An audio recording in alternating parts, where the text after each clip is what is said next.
Kannada super star Yash హీరోగా గీతు మోహన్ దాస్ దర్శకత్వంలో తెరకెక్కుతున్న భారీ బడ్జెట్ చిత్రం Toxic a fairy tale for grown ups. నిజానికి ఈ సినిమా మార్చి 19న విడుదల కావాల్సింది. అయితే అదే సమయంలో ఆదిత్యధర్ తెరకెక్కించిన ధురంధర్ 2 రిలీజ్ డేట్ ప్రకటించారు.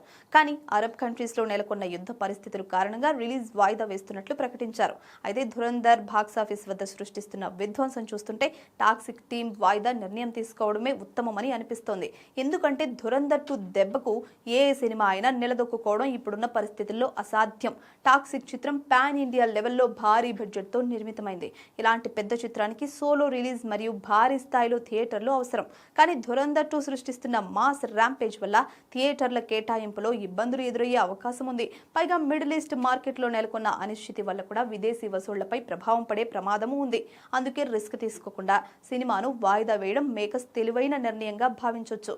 అయితే సినిమాను జూన్ 4కి వాయిదా వేసినప్పటికీ ప్రస్తుతం ఈ చిత్రంపై ఆశించిన స్థాయిలో బజ్ లేదు. యష్ వంటి పెద్ద స్టార్ నుంచి వస్తున్న సినిమా కావడంతో అంచనాలు భారీగా ఉంటాయి. కానీ ప్రమోషన్ల విషయంలో టాక్సిక్ టీం ఇంకా వేగం పెంచాల్సి ఉంది. జూన్ 4న సోలో రిలీజ్ దొరికినప్పటికీ ప్రేక్షకులను థియేటర్లకు రప్పించాలి అంటే ఇప్పటి నుంచే ప్రమోషన్ల హోరు మొదలు పెట్టాలి. జూన్ 4న టాక్సిక్ చిత్రానికి సోలో రిలీజ్ లభించనుంది. ఐపీఎల్ హడావుడి కూడా అప్పటికి ముగిసిపోతుంది కాబట్టి వసూళ్లకు మంచి అవకాశం ఉంటుంది. అయితే అప్పటి వరకు ప్రేక్షకుల ఆసక్తిని కాపాడడం మేకర్స్ కు పెద్ద సవాల్గా మారనుంది. రికార్డులు తిరగ రాయాలంటే మాత్రం ప్రమోషన్స్ లో టాక్సిక్ డోస్ పెరగాల్సిందే.